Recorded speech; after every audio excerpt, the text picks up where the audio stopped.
le Fnatsa Abdallah de l'AMDH Azul. Vous êtes là à Genève hier et aujourd'hui, c'est-à-dire le 30 septembre et le 1er octobre, pour présenter un rapport alternatif au rapport marocain qui est présenté devant le comité des droits économiques, sociaux et culturels. Est-ce que vous pouvez nous expliquer l'esprit un peu de votre rapport et les questions principales que vous avez posées? Tout d'abord, je vous remercie de l'intérêt que vous portez à l'action de l'AMDH, que ce soit au niveau national et international. Notre présence ici à Genève, c'est, comme vous avez dit, dans le cadre de la présentation par le Maroc de son 4e rapport sur les droits économiques, sociaux et culturels.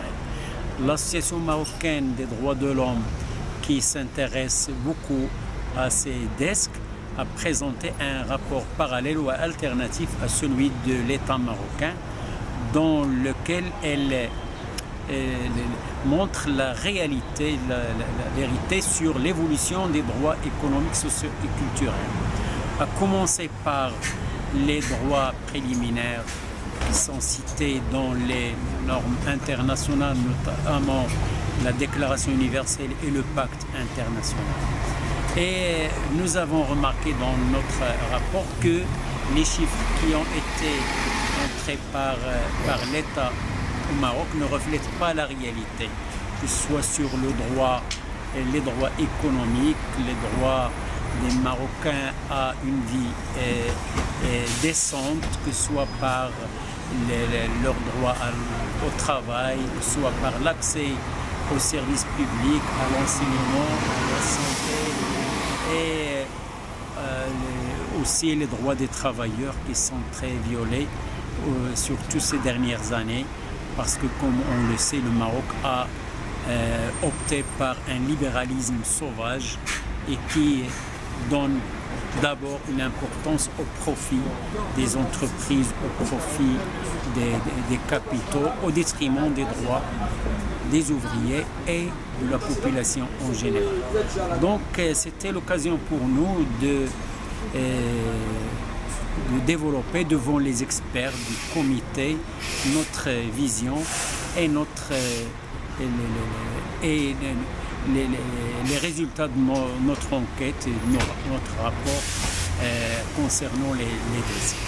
Aussi, nous avons mis en exergue la situation des droits de l'homme en général, parce que la population marocaine qui milite pour améliorer sa situation socio-économique, elle souffre aussi d'une répression qui vise à l'empêcher de s'exprimer.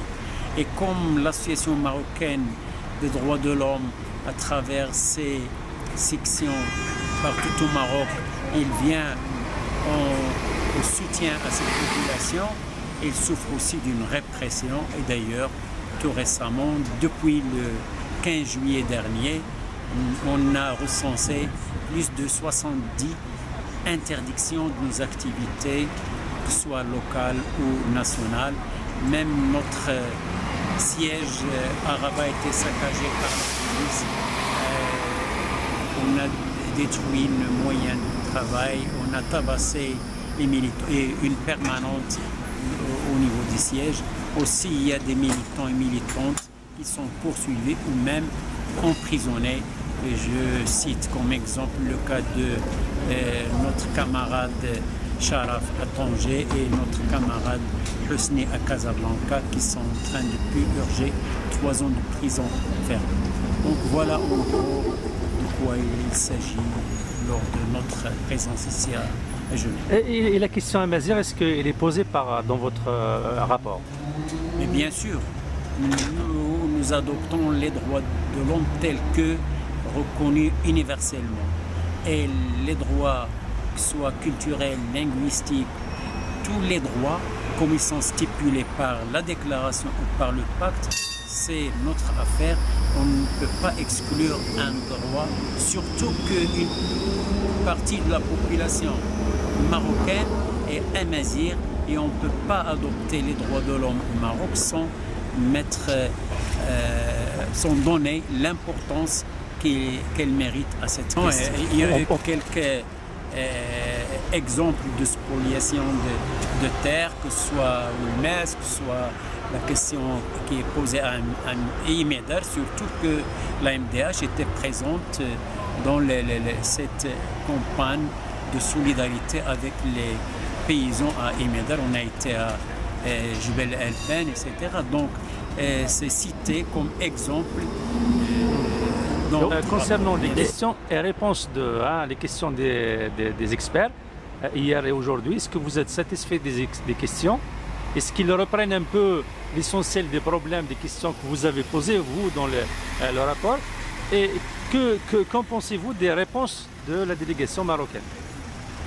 Mais on est content que les experts se sont beaucoup inspirés de notre rapport, parallèle ou alternatif au rapport officiel.